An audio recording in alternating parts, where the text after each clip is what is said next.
I want to talk about managing your finances in a PhD program and going into a PhD. I think this is one of the critically most important things that you're going to have to think about. And I think ultimately, by the time that you retire, hopefully that you will be a multi-millionaire. I think this is absolutely possible no matter where you live in this world and what you're going through.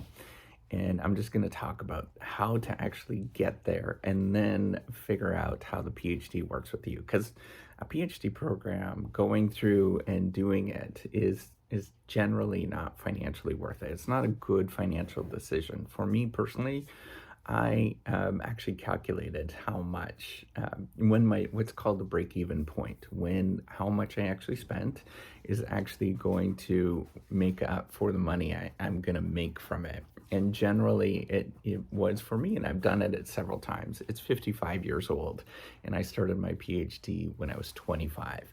So really, really not financially worth it in any sort of way. However, some people it might be, but it just depends on your circumstance, and you have to look at that. So here's ultimately how you become a multimillionaire. And this is pretty well substantiated. I think almost every finance professor that I know, by the way, I am a business professor. I actually took a bunch of finance courses. I just recently asked my PhD or some PhD students in finance that have understood this literature, understand it really well. What is the recommendation? Still the same thing. And this is going to get you to become a multi-millionaire, even if you're making, say, $50,000 a year on a salary. This is going to get you there. And, having multi-millions of dollars doesn't seem like a lot, but actually is pretty a lot later on, right? So, or maybe it seems like a lot to you, but it's enough that you can live off pretty reasonably. And this is how you do it. It's pretty easy. All you have to do is save 15% of everything that you make, put that into index funds or mutual funds that have a long-term track record, and then get things like life insurance. Do simple things like budgeting, but a life insurance and having a little bit of money left over that's in a savings account that's just for emergency funds, really, really basic stuff. And if you did that for a long time, and this is the trick, this is where everybody gets messed up, and you do that for 30, 40, 50 years, you're going to have a lot of money that's left over. And that's the trick, right? Is to invest for 30 or 40 or 50 years. If you there's this guy called Warren Buffett and Charlie Munger, they created this company called Berkshire Hathaway, one of the wealthiest people in the world. And they still basically do this particular behavior. And most people that build wealth and do things for a long time, that's what they do. They save like 10, 15%, maybe 20% of everything that they make. No more than that. If you start saving more than that, it becomes like, just too hard to live for most people. So something like an arbitrary amount, maybe I wouldn't go less than 5%, but some amount, whatever that is. So just 15% is a good number. And you do that for many, many decades, you'll have a substantial amount of money that's sitting there. Now, when you go into a PhD program, this is what's going to happen. It's going to cost you a lot of money. They're going to tell you that there's going to be a stipend. It's not going to be worth the money. You have to pay your bills. You have to pay all sorts of things. It's going to be hard to live off of that. In fact, it kind of makes me upset because, people are trying to live off of this but the problem is that's what the market is, right? So you can't change those things. It's really hard to change what the market actually demands. It might change over some time, but for the most part, PhD students are completely underpaid. But here's the thing: you have to figure out if you're really into this, how do you actually live? There's a couple of things that I want you to do before you get into a PhD program. You probably should start thinking about saving some money so that you can survive this a little bit more. That's going to be an important part. But what I actually want you to do is sit down and budget and think about what your budget will be. any major decision that you make in your life, you have to sort of think about, how are you going to navigate this? What are you going to do? What's your budget going to be? So actually have a conversation with you. Maybe you have a partner or a spouse. Sit down and talk about this, how you're going to do it. It's going to be financially difficult, not to mention all the other things that you're going to go through with it. So once you sort of have that set up, what I want you to also think about is that, so almost every PhD program is going to tell you it's going to take 3 to 4 years. It's complete garbage. That's a complete lie. Anybody that's telling you the truth, it's probably more along the lines of 4 to 6 years if you're doing it properly. The people that get out very quickly, they've had an inside job or something special. And so they generally, the people that are doing it in a normal sort of pattern that everybody else does it in, the majority, is going to be probably 4 to 6 years, probably even 7 years. So what you need to think about is your funds are going to run out often at 4 to 5 years. So some PhD programs will have funding for a longer time, maybe 5 to 6 years, but that is really unusual and that is uncommon. So what I want you to think about is having money left over. So plan for, it's going to take you 5 years, but you're going to get financing for 4 years. So figure out what your budget is so that you can extend it an extra year or two at the end of it. And I know that's going to be really tough, but that was a mistake that I made.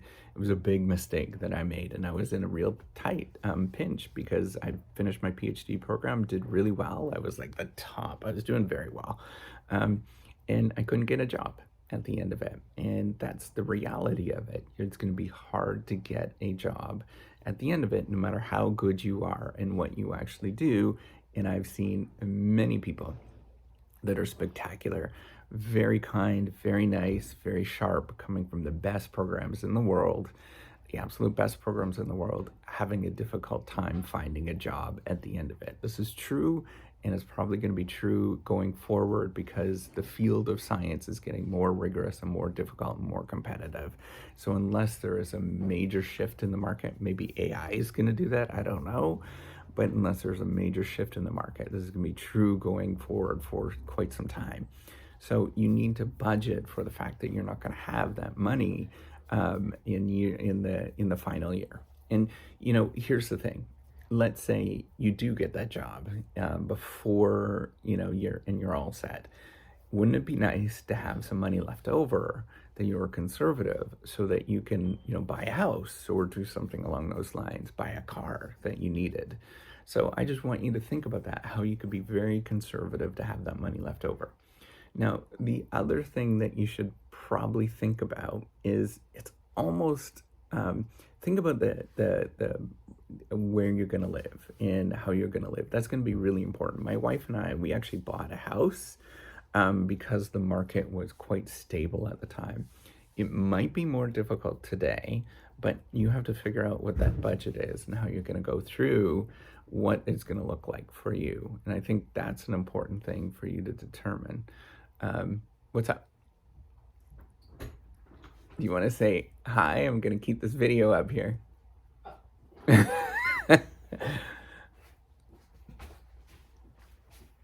Oh, hello. What's up? I was are we eating that food tonight for dinner? Yeah, we are.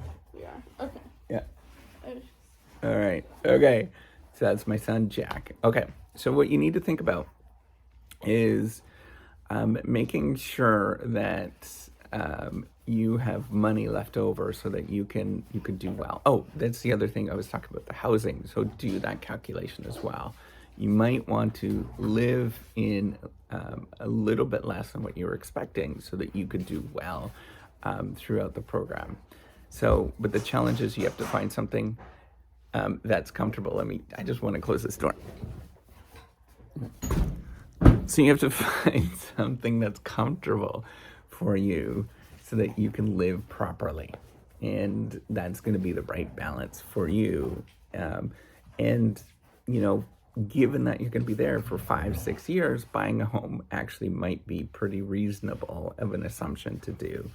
Now, if you're going to be there less time, then it's not a reasonable assumption. I've done this calculation before, and it's about 3 years. If you're less at a place less than 3 years, it's not really financially worth it.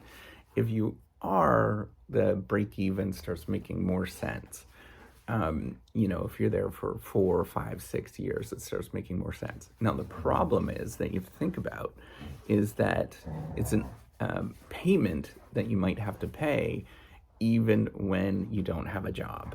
And so you have to think about that going forward, how you're going to deal with it. So this is the standard is you're not going to make that much money. And then after some point, you're going to run out of financial resources. And then you have to determine how you're going to figure out how you're going to live without those financial resources that are there. And I want you to really think about this as you're going through it. So with all of those things, you have to really plan going forward and what you're going to do and walk yourself through and what it's going to be. So that's the thing. Think about going forward. Now, if you're in it and you're in the last stages, right, and you're running out of money at this moment. So generally the first couple of years is fine because you have finances and everything is fine. But towards the end, and if you're at this moment, what I want you to think about is figuring out, and you're running out of money, figure out things that are compartmentalized that will allow you to live pretty reasonably well and get some money in. So, like a short teaching gig, even though it's time consuming, might be okay for some people. The other thing that you might think about, and if it's easy and it's compartmentalized and it doesn't take away from your research, that's the problem, then it might be okay. If you might be able to, so the problem is many other things, and there might be many different things that you want to do. You might not want to pursue those avenues because they're very time consuming. So I've seen people, try to get research. I've tried to get research grants and all those kind of things, and they're very time consuming and they're often not worth the effort unless you're in some fields where it's pretty reasonable to get them. So what you need to do is find the easiest sources, and not only the easiest sources of finances, but just standard sources of finances where you can, that are tried and true, and you're not going to be like wasting a bunch of time and effort to go in those different routes.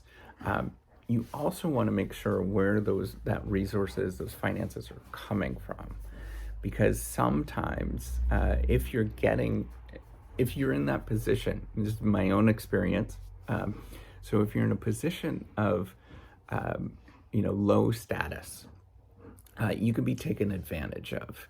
And you have to be very careful of that when you might go into a situation and be taken advantage of because you don't have, the financial resources. So be careful of that. Where it looks like it's too good to be true, or there's money available, just be very careful about taking those things, because you have to be cognizant of the other people that are offering it on the other side and who they are and what they're about.